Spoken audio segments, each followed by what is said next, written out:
Good afternoon, everyone. My name is Ruben Flores Saib, and I'm an Associate Director of Licensing at the USC Stevens Center for Innovation.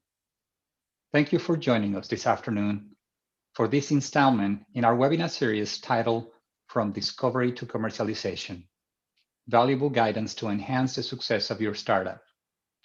The Stevens Center is co-sponsoring this webinar series with the USC chapter of the National Academy of Inventors. Please visit the Stevens Center website events page at stevens.usc.edu/events to see our lineup of topics and speakers. The topic of today's webinar is diversity on company boards. This webinar will be a roundtable discussion with our panelists, who include Leslie Henshaw, who is a partner at Deerfield Management, Ron Howell, the CEO of the Washington Research Foundation, as well as Silvia, who is a co-founder and manager at the San Diego Angel Conference. I will start by asking each panelist to say about a bit their background as part of the discussion, but we're very excited to have them join us today as they bring a wealth of experience and valuable perspectives in this important topic. One housekeeping note before we begin. Attendees can submit questions in the Zoom Q&A feature during the webinar. I will monitor the questions during the webinar, and we will address as many of them as time allows at the end. We are recording the presentation, and we will let you know when it's posted on YouTube. Let's get started. Welcome, Leslie, Ron, and Silvia. It is an honor and a pleasure to have you. Thank you for taking time to discuss this very important matter with us. I'm super excited based on the conversations that we've had. And let's just jump right into it. I'm gonna ask each of you to start with an introduction about yourselves and background, and also to tell us, as part of that introduction, what does diversity mean to you? Why don't we start with Leslie? Hi, everybody. So I'm Leslie Henshaw. I'm a partner at Deerfield Management, where I've spent the last 16 years. As a little bit of context, we're roughly a $10 billion investment fund that focuses exclusively on healthcare. We invest really broadly throughout the entire healthcare ecosystem, and I focus primarily on the healthcare services and healthcare IT verticals. We currently have investments in well over 100 private companies that range from really early stage startups to much more established multi-billion-dollar companies.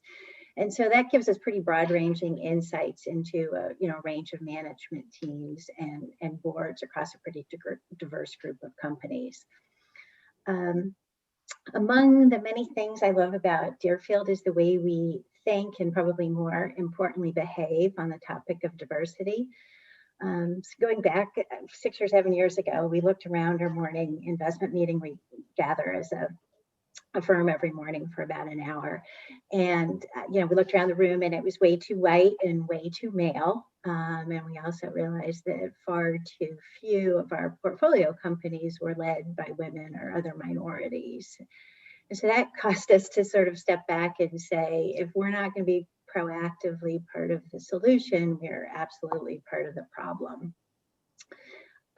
As one of, I think, the preeminent firms in healthcare, it would have been really easy for us to diversify by luring women and minorities from our peers. That would have pretty quickly solved our problem, but it would have done absolutely nothing to improve the environment. Merely rearranging scarce assets wasn't the approach we wanted to take. So we set out on a much harder and far slower process of trying to cultivate more supply. And the first thing we did was we launched a program in collaboration with the City University of New York, which is a pretty amazing institution, and it attracts an incredibly high percentage of first-generation college students from a really diverse set of backgrounds. Most of these students are incredibly bright, and many of them have a real passion for STEM. But they never met anyone that worked on Wall Street, and so had no idea that a love of science or engineering could translate into a career in finance or investing. So we run a pretty rigorous application and interview process, and wind up selecting about 20 students a year to join us for a paid summer fellowship that, does nothing more than teach them what is Wall Street, what is finance, how do you translate a passion for science into understanding the companies that create the science. We spend the summer with them, invite a portion of them to remain with us part-time through their senior year, and then go on to make many of those individuals full-time offers after graduation. It's definitely going to take a bunch of years to, really see the true impact of the program. But I can absolutely say that as a result of this initiative, we have completely altered the set of faces around our morning meeting, which is pretty cool. With regard to the portfolio company side of the equation, we decided that we really wanted to make a difference in board diversity. Unfortunately, particularly with regard to private companies where there's little transparency or accountability, boards too frequently have, a token woman, or in many instances, no women at all. So we joined with a company called Oxyon, which is a healthcare-focused search firm, and sort of similarly set out to make a real difference. Again, not merely wanting to rearrange the small number of women that are currently serving on boards and, move them to different boards. We wanted to do something that tangibly increase the supply and made a dent. So every year we mine our collective network, speak with CEOs, members of boards, ask them to nominate qualified women who are interested in landing their first board role. We host this group for about a day and a half of programming in New York City, and then work really hard to proactively connect them with board opportunities. To date, we've placed over 30 women, and I think pretty significantly raised awareness around the importance of a diverse board. So I think Ruben asked for my definition of diversity. That's a tough one, and obviously changes in the context of the setting you're in. But the idea is to surround yourselves with people that don't think exactly like you do, and that probably comes from having a wealth of different experiences, different backgrounds, different perspectives. Thank you for that, Leslie. Thank you for leading the charge through the efforts of Deerfield on this very important topic, and certainly being one of the largest organizations, if not the largest organization in the US and investments, is something to take note of. Silvia, tell us a little bit about your background and tell us what diversity means to you. And Sylvia, we lost you there. We lost you for a second, Silvia. Okay, are you back with us? You're on mute, Silvia. Yeah, it was frozen and I couldn't get to my mute button, so sorry about that. I assume I'm unfrozen and you can hear me. That's correct. Great. So I'm Dr. Silvia Ma. Thank you, Ruben, so much for bringing me onto this panel. I feel very humbled next to these wonderful leaders in our ecosystems, right, doing wonderful things. So it is definitely an honor and a blessing for sure.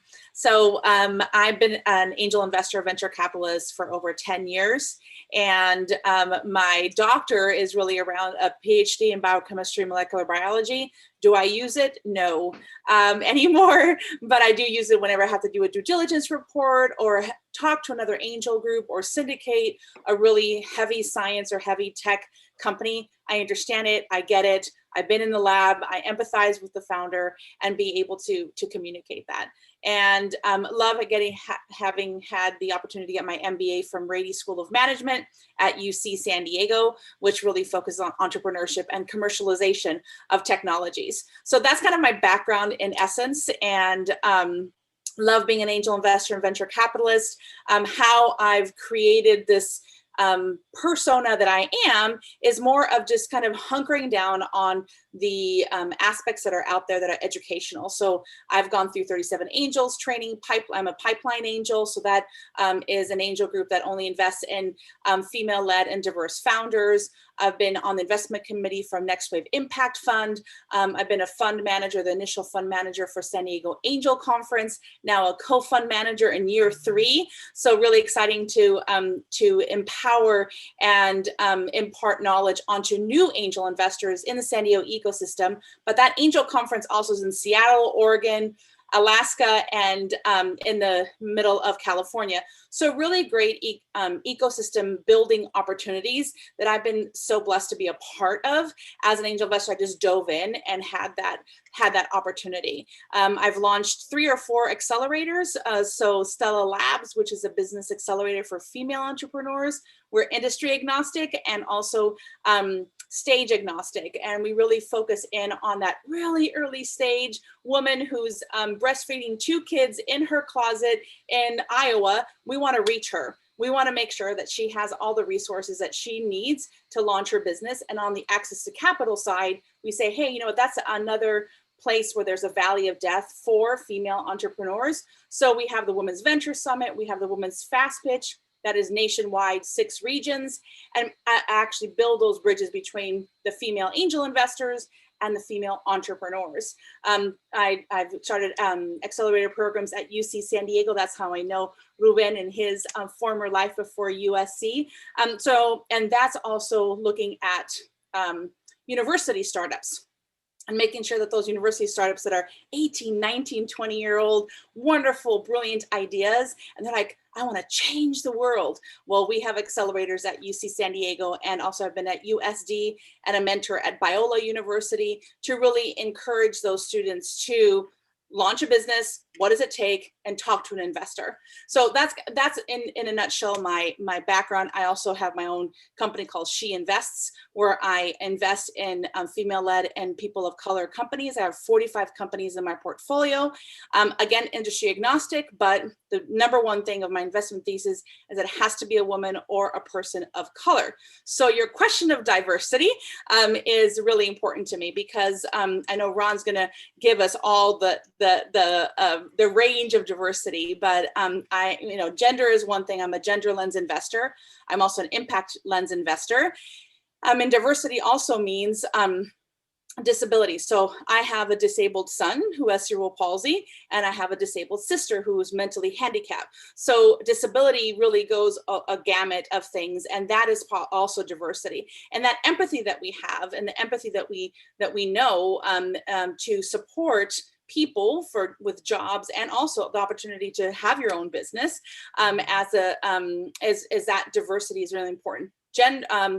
Generational is also important to me. In my investment thesis, I really look forward to connecting, sourcing, doing due diligence reports, and really talking to women who are from their 20s, because I love undergrads. I love that underserved populations of students that are first-time entrepreneurs. They're not going to might not get a meeting, but man, they deserve a meeting, right? At least all the way to supporting women who are in their 50s and 60s that are either launching their first, second, or third company. They also have a very hard time. So that's the piece of diversity that you asked, Ruben. There's a whole plethora of opportunities that you can make a difference by either A, mentoring them, B, like myself, investing in them, and C, allowing them to be in a community that actually includes them, right, in this intersectionality that we basically live in as a collective group of people. So that's me, and I'll take it back to you, Ruben.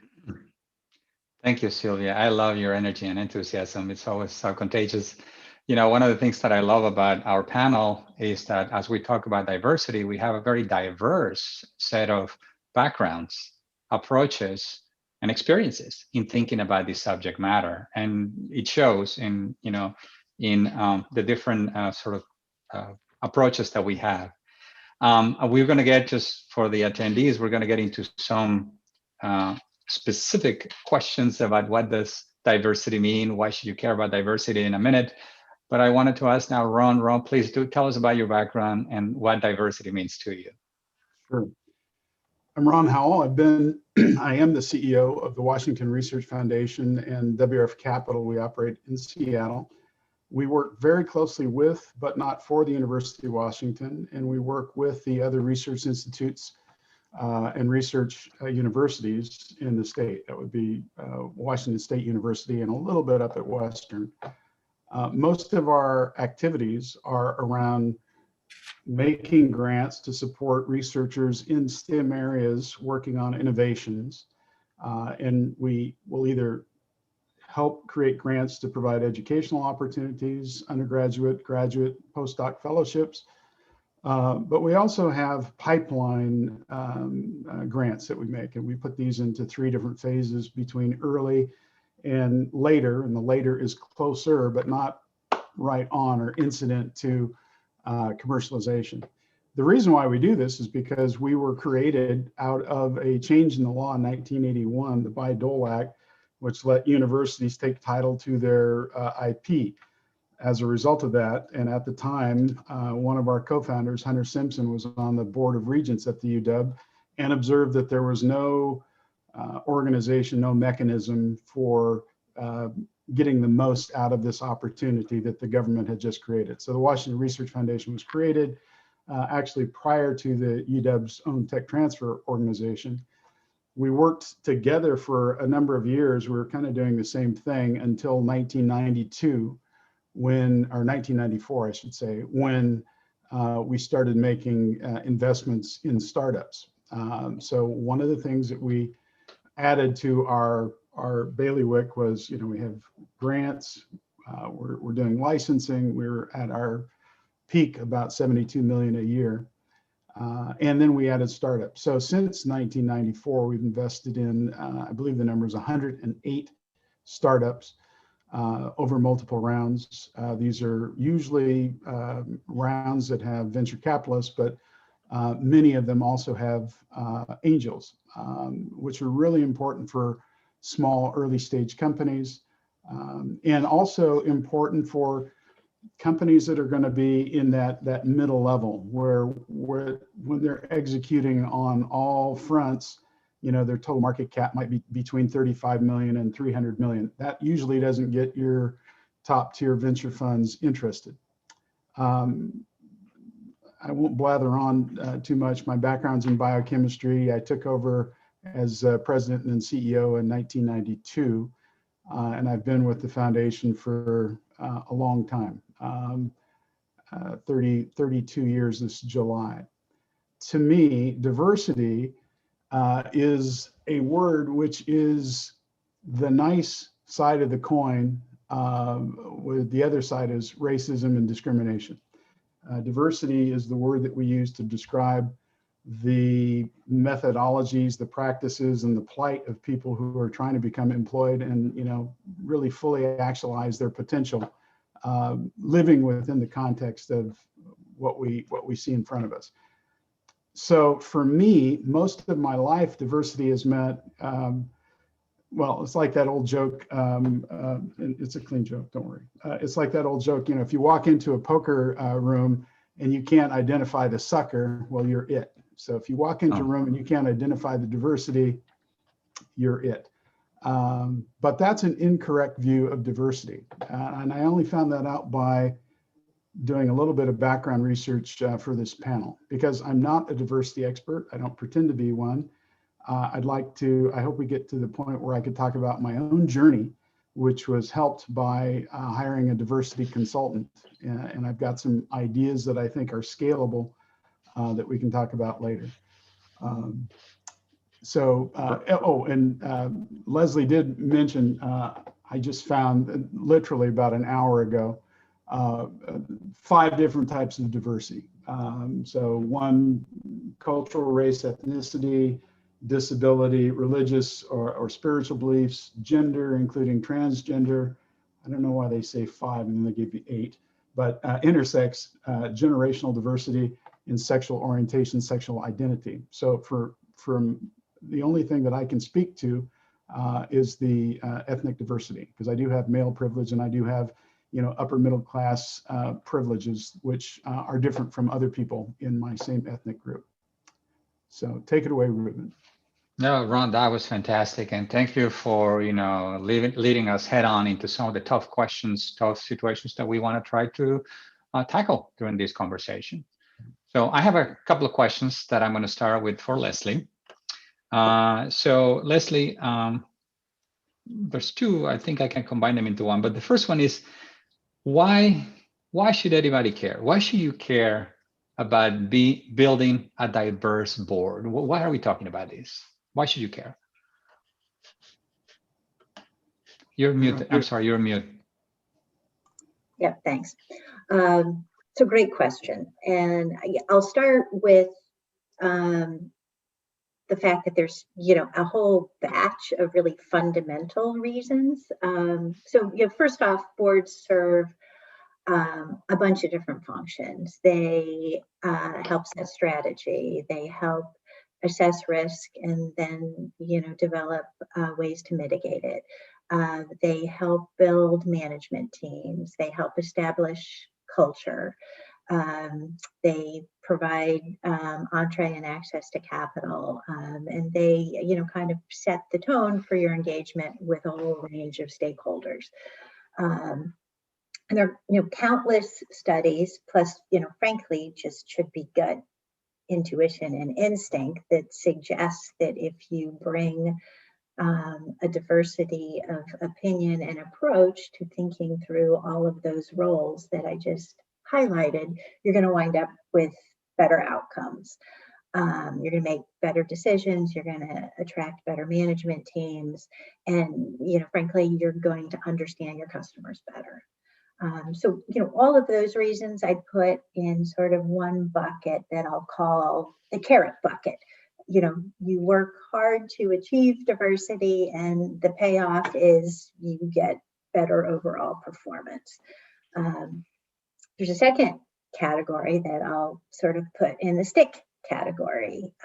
Increasingly, there are external stakeholders who have decided that diversity is an imperative from their perspective, and they're making it increasingly painful for companies that persist in being homogenous. And so, as an example, there are certain underwriters now who will no longer take your company public if you don't have a diverse board. And there are increasingly investors who will not commit capital to a company that doesn't have a diverse board. So there's some really great fundamental reasons that, I would say are, sort of these carrot or offense reasons. And then, there are defensive reasons because, people are now, or external stakeholders are now making it more difficult for those who, haven't elevated diversity to a priority. And clearly all these reasons affect your business and your bottom line and your ability to succeed. So that's a direct impact of why diversity would be important for your bottom line. In addition, if anybody else wants to chime in, please feel free, let me know. Oh yeah, go ahead, Ron. I agree with what Leslie said, but I would suggest that that it's all the carrot and not the stick. Things change because people want them to change. There's a lot of research now, and you can easily Google it about, the impact of diversity on groups, on algorithms, a whole book by Scott Page, mathematician, on that. But the thing is that diverse groups have always been valuable. So now we have the reason, but the reason why things are changing, the reason why we're in this moment where people are bothering to talk about it in the open is because there's a sense of inequity.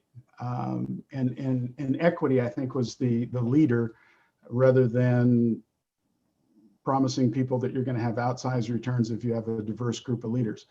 I think the other part of this, the carrot is your people want a culture to work in that they think is accepting of who they are in their most real sense.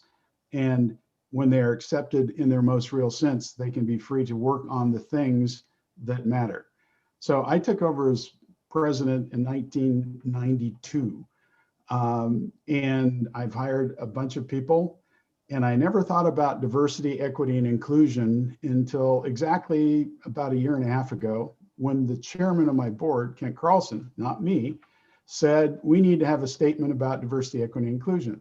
And I'm thinking, well, we do it pretty well. We've had women and men and gays and people from this country, people from other countries, because I wanted nothing to do with this. I didn't want, I want numbers and success and, IRR,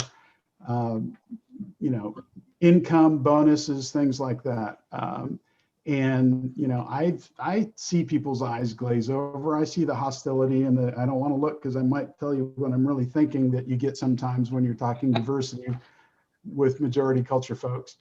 And I get it because they look at this as yet another rock in their backpack that they got to carry on their way up the mountain to get to success. I don't think it has to be viewed that way. I really enjoy the way Silvia talks about how she didn't have to make a trade-off to invest in women and support diversity in that fashion. Your people want to work in a certain culture. You don't want your people getting plucked away to other cultures that are better. You want to have the broadest customer base that you can have. So why not be able to speak and look and attract people as customers in these areas? And yes, your venture capitalists eventually might get the message and say, yeah, it's got to be diverse for IRR, but that's not the first thing that leads. The reason why the change gets made is because we are in power. We get to ask questions when we're asking our banker, how do you, our portfolio manager, how do you pick your managers? What are you doing to increase diversity in the financial services area? You can talk to your consultants, the people that you use to recruit for various positions. Well, I don't want you to close round one of this interview until you show me some diversity in the candidates. We're not ready to interview and go to step two. And oh, by the way, if you don't have any diverse candidates, it's not going to be that I'm going to fire you, but what are you going to do to be able to fish where the fish are? If I want to see diverse candidates, don't I have to go where there are women and minorities and transgender and other people and be accepting of them just to have that conversation? So I think things change because we want them to change. And the people that don't want them to change are going to live in places where a lot of us don't want to live, and we're not going to have our conventions and conferences there.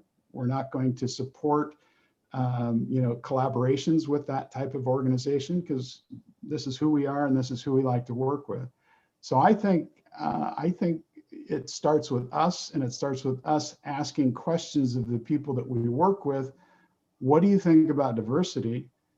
And what can you do in your little tiny part of this innovation ecosystem? And what are you willing to do to explore the opportunities to have a more diverse workforce? And eventually, that's how I think we will get to having more diversity on boards. But pretty clearly, we're not fully into that moment because there are precious few women and not enough minorities, and there might be transgender and other types of diverse people that I'm unaware of. But ask questions. Yeah. I wanted to add, Ruben, do you want me to add some numbers? I mean, some context of numbers and data right now or later? By all means, that would be great, because I have a question for you coming up. So why don't you share with us some of the data that you have? That was perfect. Great. Yeah. So we were talking about boards and, data and all that. I completely agree with what we're trying to say is that is kind of like a three-part process. There's an awareness piece of like, hey, this is important. There are some data. Everybody needs to change. Everybody needs to have that mindset to say this actually makes sense. Number two is the impact and explore piece, right? That we were just talking about. And thirdly is action. So all of us on this panel obviously have acted. So I applaud my panelists. I applaud everybody out there who's listening, who are going to listen to the recording, that well done and the action that you do, because that exploration transformation and that impact piece of what really will make sense. And when you act on it, that's when real change happens in transformation. But there's a lot of people who have been doing it for so many years. We have a long way to go, obviously, but these are the numbers.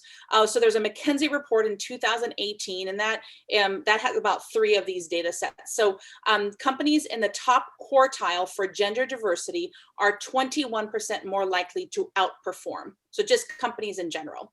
The second number is ethnically and culturally diverse. So we're talking about 2 pieces of the diversity quotient, I guess. So ethnically and culturally diverse boards of directors are 43% more likely to experience higher profits. And so those are the boards pieces. Yeah, so and the other one is teams having racial and ethnic diversity are 35% more likely to have financial returns. So those are the kinds of things that from this report, McKinsey 2018, of course, Kaufman is always one of the leaders here in this pieces, but diverse founding teams, so we're looking at startups now, not boards, but startups, diverse founding teams return 3.3x, while white founding teams return 2.5x.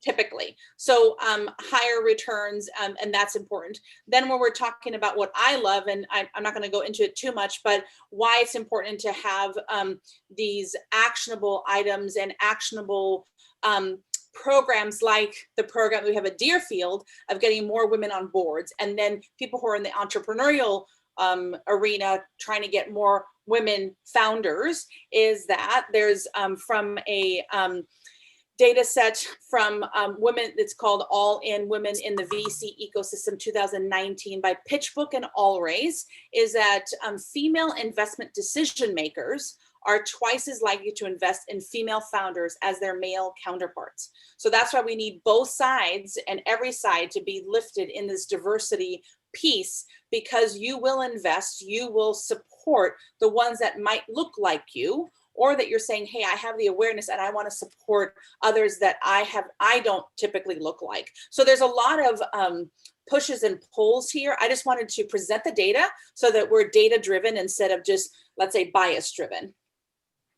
That is an excellent point. And I'm glad you brought it up right now, Silvia, because that demonstrates, right, the business compelling reason alone just to start thinking about diversity. And, you know, one of the questions that we had to the panel, but we already covered, is what are the stakeholders that care about diversity? Well, investors like you, Silvia, right? Investors like you, Leslie, Ron, you as part of the mandate that your chairman of the board gave you, you have to care about diversity now. So we have the employees who are going to be looking at, do I want to work at this place or this other place? How diverse is this place? What are the opportunities that I have for advancement? Sorry, go ahead, Ron. Sorry, yeah, I just in my own defense, I wanted to say, it's not that I didn't believe in diversity until my chairman said, this is what we're going to do. True. But I was given permission with my chairman's comments and his leadership. Yes. That it is okay now that we have proven who we are and what we do, and we've had a number of diverse people on the team, but to make a diversity statement, which, you know, I didn't think it was controversial, but as we learned in this last year, you know, things that you don't think are controversial to some will be extremely controversial to another. Things that, you know, it's not supposed to be offensive to say that Black Lives Matter, but a lot of people apparently found that to be the case. I think Silvia's statistics on the success of diverse teams is important, but I really think that we need to lead with equity, because equity is important in its own sake for its own reasons. And if we all care about an equitable company, a company that learns, a company that makes mistakes but then learns, I think we'll be in a better position. But don't get confused. It's going to be hard. You know, if you put in somebody that doesn't have the same cultural assimilation symbols, the right school, the right, you know, experience, did they or did they not do a postdoc? You know, have they been in a company? Have they been venture finance or only angel finance? You know, these various categories that we put people in without actually asking the question, okay, what I really want is for this company to do well. Can this team operating as a cohesive unit, you know, can the sum of all these vectors of their activity point in the direction of success and positive IRR? Yes, in times it can, but keep in mind in statistics, you need large numbers. And if you're flipping a coin, you can get long streaks of 0 or 1, you know. So, and it's for these reasons that I think when you start out and you lean into diversity, you should do it from a, well, this is what's right perspective. And then underpin that with the statistics of successful groups and how they make decisions and how they're more resilient and on and on.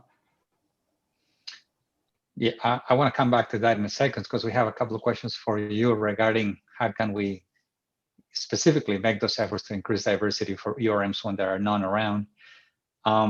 But you know, before we get to that, I did want to say that I fully understood what you meant. I want to provide an example. We didn't talk about this before, but 30 seconds. I understand you as a minority, heavily underrepresented in my field professionally, and now I have never made it about being a minority myself. I've always made it about my performance and my work product.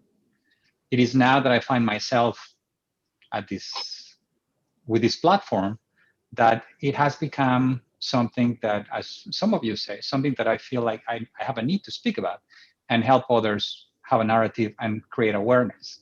I'm not sure what impact I can have because I'm also not an expert, but I'm learning about this as we go along. One question for Silvia, and then I want to come back to some of the points that Ron brought up. Silvia, so you talked about some of your expectations when you invest. So tell us a little bit more about that. As an investor, you only invest in what? In companies that will have a woman leader, that would have a diverse board. Specifically, what and why? Why did you get to that?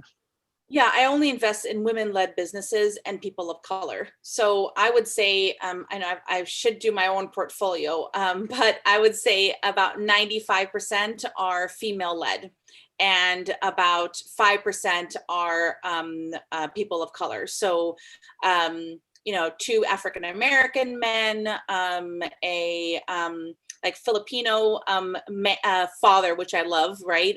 We really talked a lot about how he has led his startup and created his culture. So those are the types of companies that I invest in. Again, industry agnostic, not because I know all industries, it's because I have a great network of investors that can help me with due diligence if I don't understand an industry. That's not important to me. It's important to me, the leadership team. We talked in our pre-meeting that my first investment was in a female-led, focused business. It was for HPV, an early detection of HPV. And it was led by a researcher who was a white male. And I talked to him very heavily and very sternly, even when I was younger, about 12 years ago, that I said, you know what, in this company, I think that you should be looking at a female CEO, because he was a researcher. He always wanted to be a researcher. So, and so a couple of years later, I think it was like 2 years later, he hired a female CEO, and her leadership team is all women. In a women's health company is super important. So as an investor, I was able to influence, right, the direction of a company. Not that I wanted to influence, right, in a top-down matter, but saying, you know what, I think this is what you need to be looking at. This is something that you need to recruit for, and we put it down on paper so that he had that on paper so that he knew that that's what he kind of needed to be looking. And he was alongside that decision, so it wasn't really hard. But all of the other portfolios, companies that I have, are female-led or people of color. Now, the portfolio, I think that one of the things is interesting is that, let's say, like Next Wave Impact Fund that I was a part of for 3 years, and we're still actively investing going forwards, we invest in female-led businesses in the impact space. So that was something else that you maybe you were gleaning onto that. It's that diversity in let's say impact driven companies. We can go into that, but we're not going to go down that route because that's a whole like 5 hours later, you know, kind of thing. So so impact is really important. The companies have to have impact at the DNA of their company, not just giving back or doing good for the environment. It has to be something that's very concrete to the DNA of their product or their service, their offering, or their leadership team. Wonderful. Yes, Ruben, Ron. I noticed that two of the attendees have typed in questions. Would you like? I was just about to. I was just about to address Okay. the question. So here's a question. Do you want to answer one, Ron? Please go ahead. Which one do you want to go ahead? Christina Della Russo was the first. The Wall Street Journal published multiple negative responses to NASDAQ's recent diversity mandate. Quote, a NASDAQ chief's diversity stunt, December 8th. If corporate diversity works, show me the money, January 20th and more. So what is our response to the NASDAQ board mandate? If supportive, how do we change the negative narrative? My best answer to this is I wish I knew. It seems that some people at some points of time are ready to change their beliefs and their actions based on data. And quite often people go around making decisions contrary to the existing data. We see it all over. You know, why do I eat at night when I know I want to lose weight? You know, you do things contrary to your goals sometimes.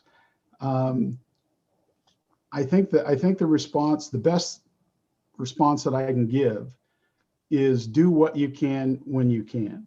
And it's not going to be right for everybody. Like I said earlier, a lot of people view diversity mandates as just putting an extra rock in their backpack.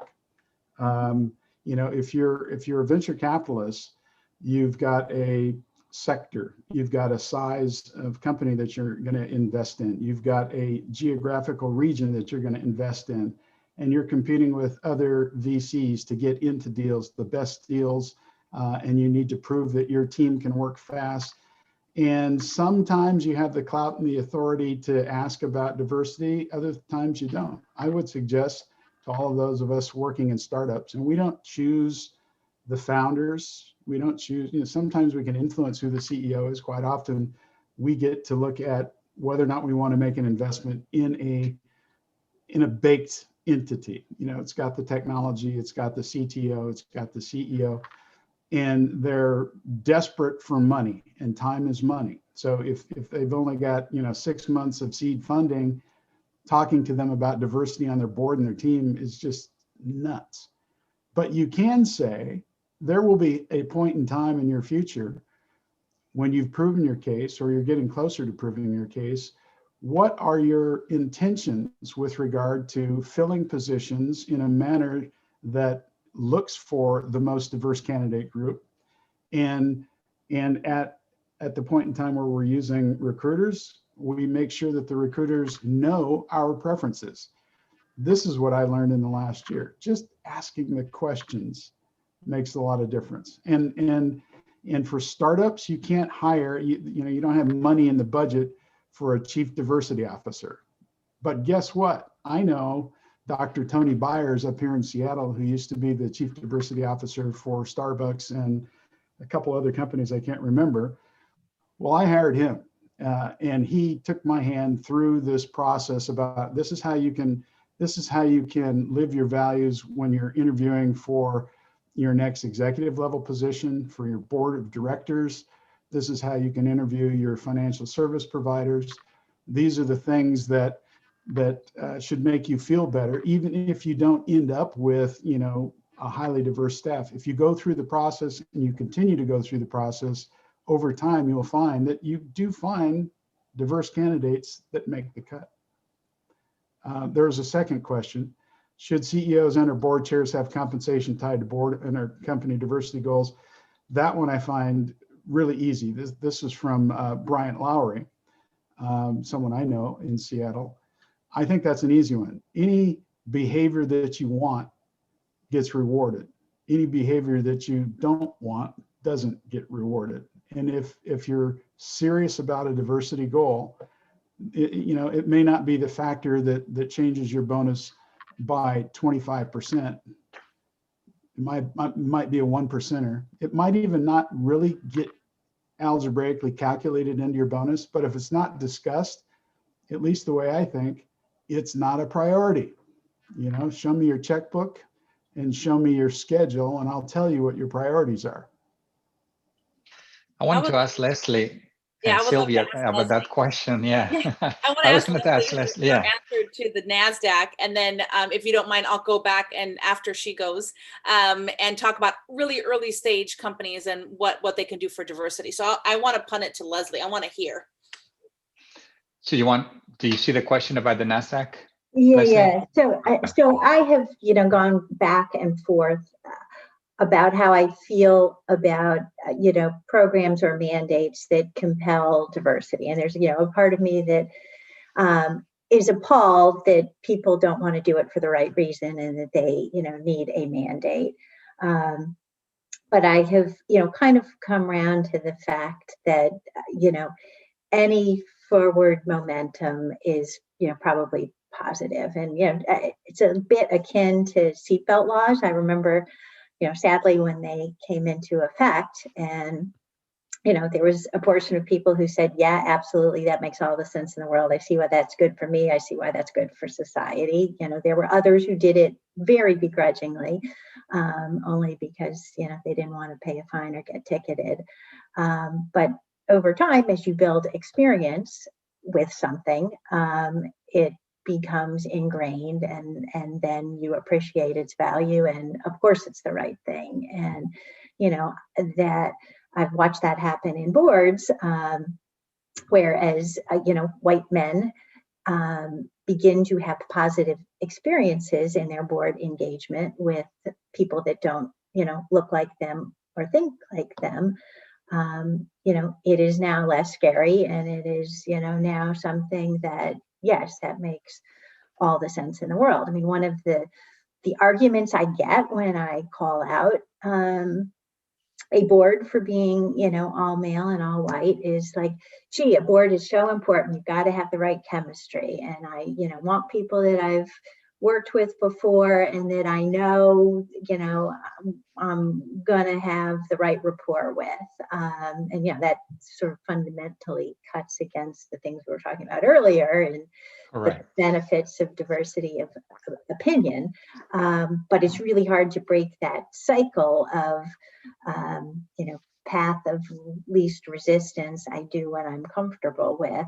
And, once you can break that cycle, then there's, wholesale adoption. And so I view some of these mandates as the tool to help break that cycle. And then it becomes more organic and heartfelt.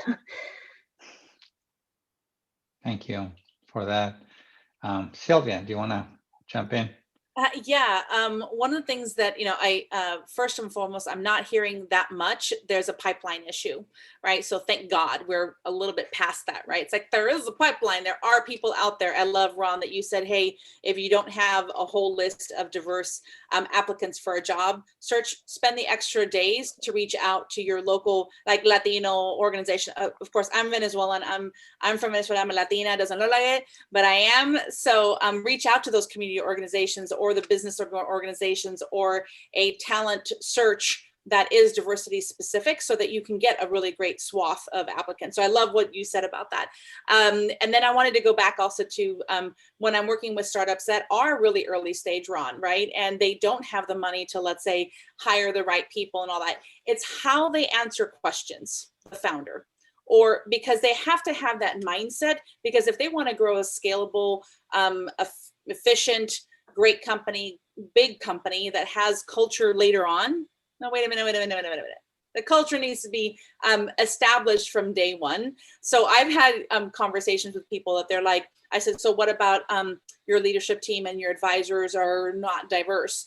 And then well, whenever we have money, we can hire the right people. I'm like, no, that's wrong answer, right? Or that they have, oh yes, we have a diversity like plan, and here it is, and they send me something, and it's about like just wrong things, like not the right direction. So it's more about how a founder or how a small team of a small startup talks about their inclusive, product or inclusive culture that they're creating, or who they reach out to, who is part of their advisory council. Sometimes they don't have all the networks, and that's okay. Then say, hey, I don't have the networks, please help me. That in and of itself, that is awesome. I had so many undergrad students that are creating companies that were, let's say, two white students, but they were constantly like, Silvia, like, how do I recruit, really great, diverse students that I don't know them. They're not in my friend group. How do I do that? Like, they were searching for that. I'm like, yes, grab that and let's go through that. And that's like, 6 months into creating something that's in their dream, right? So I think it's just how you would think about diversity, how you're building a team, building a startup, building a business with that in mind. That's important, especially when you're talking to investors. Wonderful. This is a very good discussion. And I don't know if you want to expand on this, Ron, or not, but we talked about the challenges of hiring URMs when there are none around. You talked about some of the approaches that you follow. But how do you build a pipeline then? I mean, let's say, can we do something to build a pipeline, or can we expect all the resources to be around there? In some cases, for example, we spoke about this, in your geographical space in Seattle, that may be challenging. It may be challenging to find the talent, the level that you need now. So what do you do? Well, there should have been a subscript to the title of this talk. This is not easy. It's frankly, I don't know. I mean, I'll tell you what we did. We said that we're going to be more intentional, and we're going to try and do this in a way that shows our values around diversity, equity, and inclusion. The only thing I could think of was to go out to my network of people in the area and ask the recruiter to talk to people at places. And see, I don't know about the pools of other diverse candidates. What comes to my mind is we need to create relationships with HBCUs. That's where 40% of the people with graduate degrees in STEM come from in this country. So would it make sense to have a relationship and understand more about what the human assets are that might be available? But the other reality is, if you're trying to recruit somebody into Seattle from outside the area, on the plus side, you've got a really wonderful place to live, natural beauty, et cetera, et cetera. You've got 16, I think, universities and colleges in the area. But it's not a big city. It doesn't have, 3 or 5 or more million people. So sometimes you're going to have a second body problem. And if somebody's coming out from Baltimore or Atlanta or other places where they're used to having a certain number of people that look like them to have a sense of community, and this is who I relax with, and this is how I get my refreshment.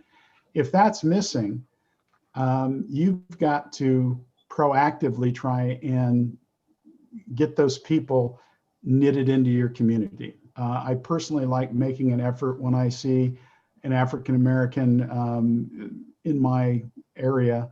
I mean business area, not my geographical area. When they come to Seattle, I know that if they grew up in Baltimore, Atlanta, this is going to in some ways scare them or annoy them, or it's like, whoa, where can I just go to have some barbecue? And, well, the fact of the matter is, I don't know about that answer, but there are other issues surrounding bringing somebody into your company. Now, maybe on a board of directors, that's not such a big problem because directors don't necessarily have to live in the cities of the organizations. But it's something that should be on your pilot's checklist. If you really want to do diversity, you need to care about the people, who they are, who they're going to work with, that they're going to be given the very best chance to succeed. Don't put somebody into a position that you know good and well they're not qualified for, because the reputation will be they just don't know how to do it. Those folks can't get it done. That's silly. So yeah, and what should be on that checklist is how do I ensure that this person has a sense of community after they come onto our team? Yeah. We have a couple of minutes left. We have a couple of minutes left, and I just wanted to make a statement and ask a question to all three of you. You know, we're talking about the efforts that we do, the process that we go through, how we think about diversity. We talked about the numbers that Silvia gave us. But I have a question. How do we highlight on an ongoing basis the success of diversity on boards and in companies? Are there any efforts that you're aware of that we should be working towards on a consistent basis? Have a little snippet and not say diversity is the one and be all, but here's what happens when you do diversity on your board. Look at the exits. Look at how this company was able to succeed. Are you aware of any of those efforts, collective efforts to put together, you know, a highlight showcase or feature of diverse boards and companies? Because I think people would follow. If that was highlighted, if people would, you know, that was something that people were aware of, people would start more and more thinking about that. Ruben, I don't know specifically any studies that support the point that you would like to be made. Mm-hmm. And even if I did, then the next reality is, so what? Mm-hmm. Because if I've learned anything after living through 2020, it's data does not always appeal to so-called rational minds the way I would think that data should be perceived. So don't get stuck in the trap of, well, of course, they don't see my point of view because I haven't given them data. Well, there's data out there. There's all kinds of books and there's stuff on the web. The real question is, do you want to do whatever you can to support diversity with the long ball in mind? You know, it might take you 10 years to find out that the results are superior. But what if they're just the same? If they're just the same as the results that you could get and not superior, that would still be a benefit because you would have extended your network, you've extended your way of thinking, your points of view, you've extended your resources. Now I have more people that I can call to ask to come on boards, etc. Anyway, better give time to Leslie and Silvia. I just want to say we have a minute left, and if you, Silvia and Leslie, if you want to share any final thoughts. Over to Leslie. I'll just go quickly because I know we don't have a lot of time.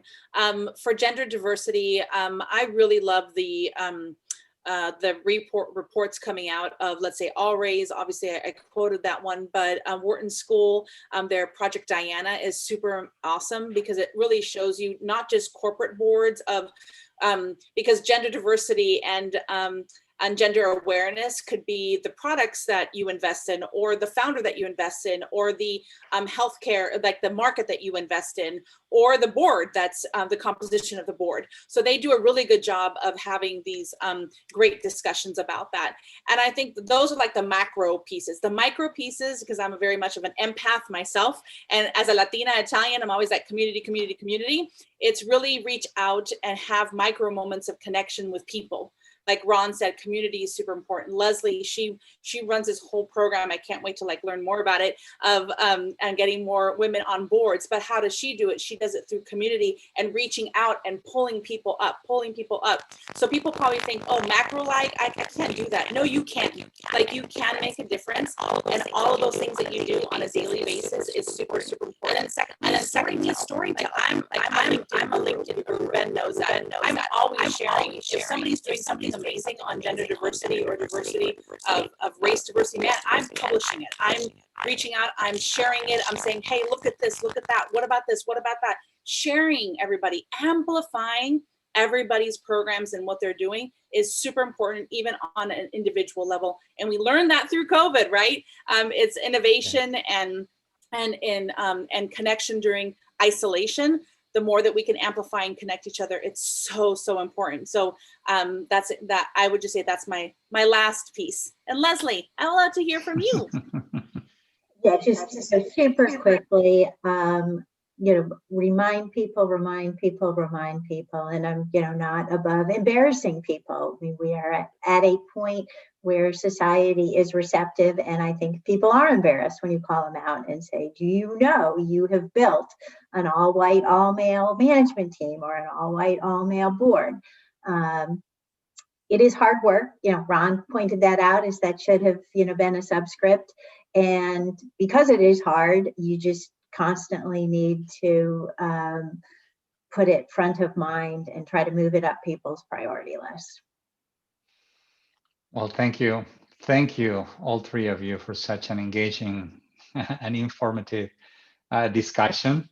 For the attendees, we invite you to join us next Wednesday, February 3rd at 1 o'clock for a hot topic discussion on biomarkers with attorney Jim Proscia from Brooks Cushman. Thank you again, Leslie, Ron, and Silvia. Enjoy the rest of your day, and please be safe. Thank you so much. Nice to